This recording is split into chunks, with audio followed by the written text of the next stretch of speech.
Hey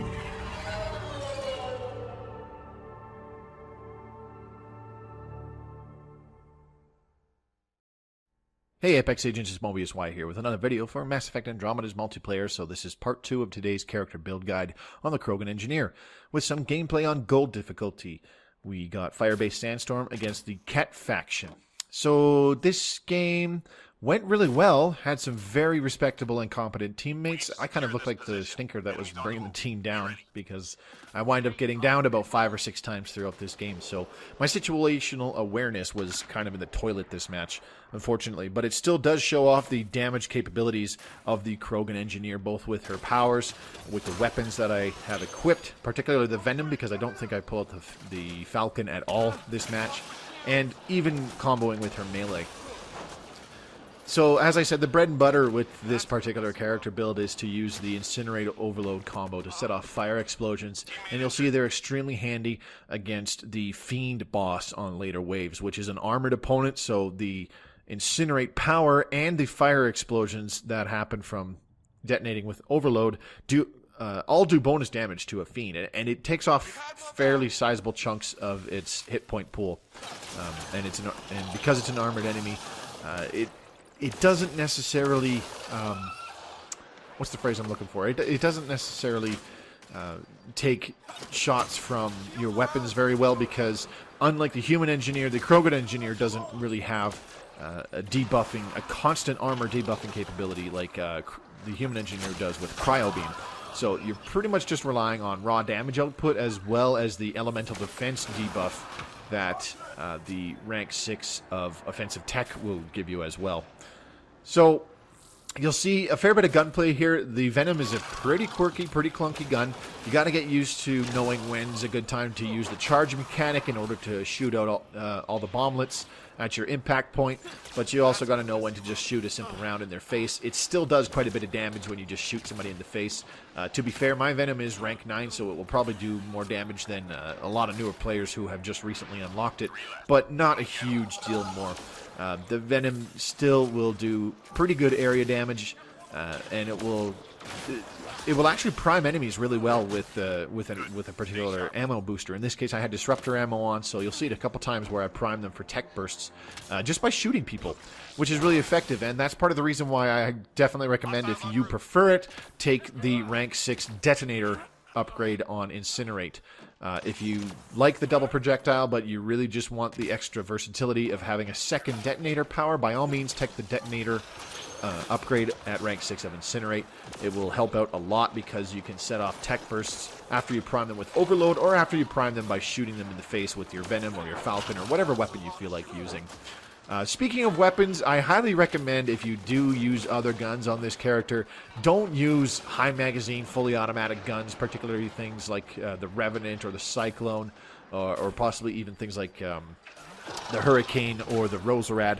I don't necessarily recommend using those because your DPS with those guns will be interrupted constantly because you're casting powers. This particular build is all about the damage with its powers and its combos. So you need that burst damage potential, and the Venom does that quite well, but there's plenty of other guns that can do it pretty good as well. Most any single shot shotgun or burst fire pistol, for example, the Hornet might be pretty decent for a really good, really accurate sustained damage dealer to fire off several bursts between the casting of your powers. That could be really useful. Certain shotguns like the Disciple would also be pretty good because you can fire off a couple shots when you're waiting for your powers to recharge. Also, it's probably a lot easier to have a Siphon variant of the Disciple over a Siphon variant of the Venom. Especially if you're somebody like me. I do not have a Siphon variant of the Venom, so I do not have a way to regenerate my health outside of Rage mode.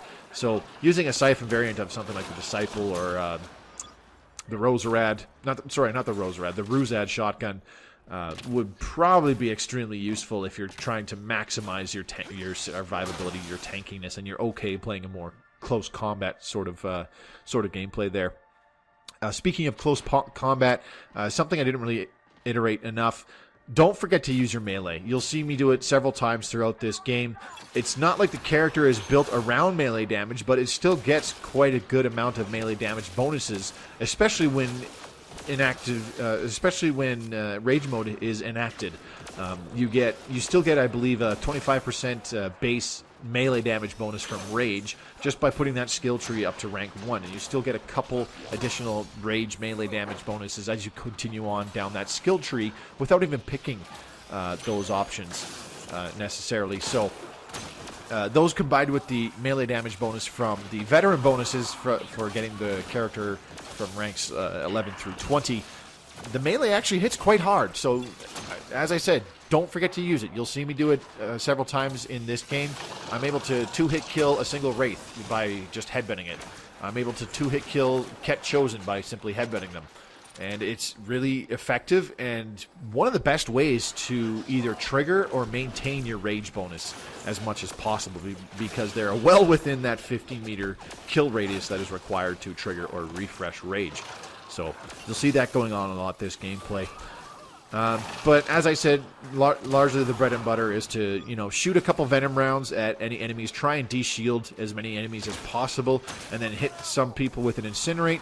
And then you charge up your overload and hit somebody who is de-shielded and burning from incinerate. You cast your overload on that person. You have to make sure you're targeting that person in order to set off a fire combo, because if you cast it at somebody who is not suffering from the burn damage of incinerate, there will be no fire combo. And you'll see me miscast my overload quite a bit and not set off combos a few times this game as well. So you'll see both the good and both the bad.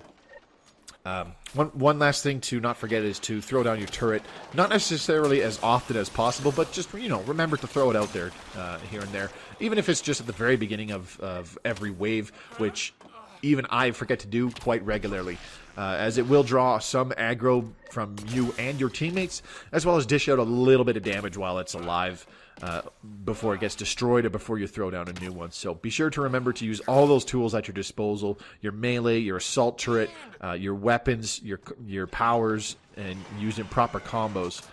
And you'll find that this character build is quite effective for you as well. So enjoy the rest of the gameplay. This has been Mobius Y for Mass Effect Andromeda multiplayer. If you would like to see this specific character build and you have not seen it yet, check the description below. There will be a link to part 1 of this character build guide, where I go over the skill tree, my picks in the particular skills, as well as the weapons and equipment and boosters that I use in this exact game here. So thanks very much for watching. I will see you on the battlefield.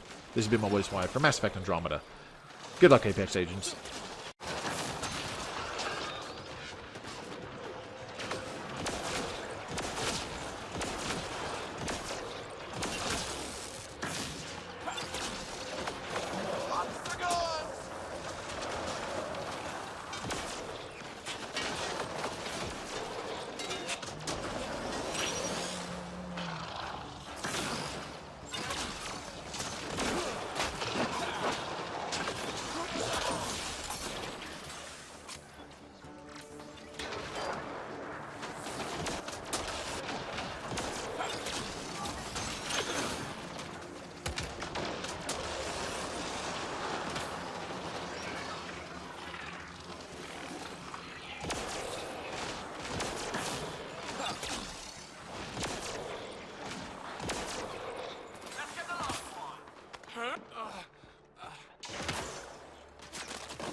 Ascendant!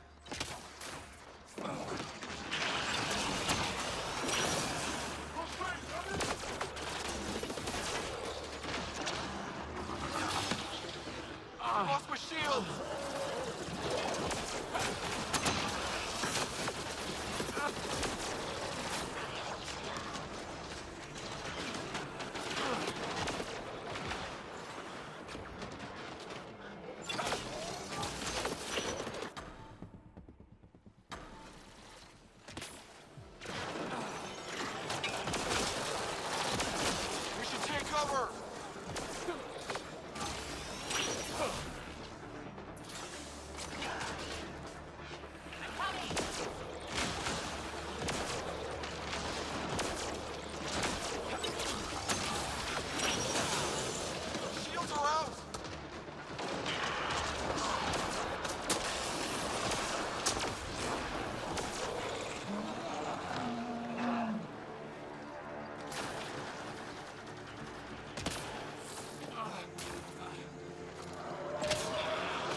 Lost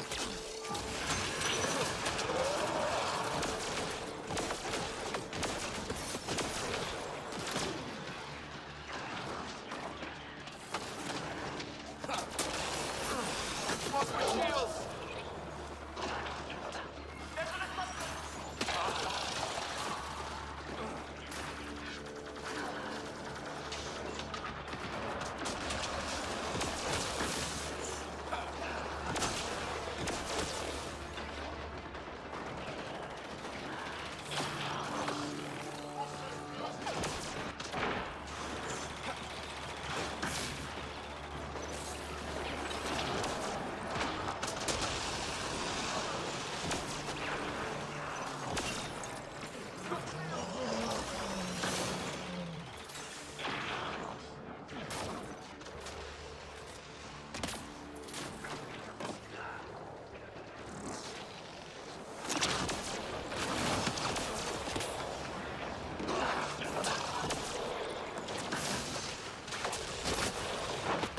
Shields are out!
I'm coming!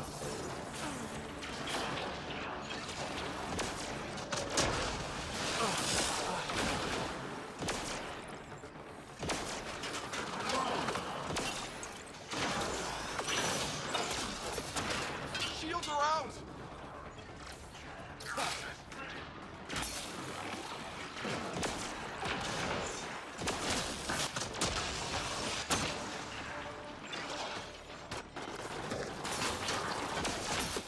One other hand! Ascendant!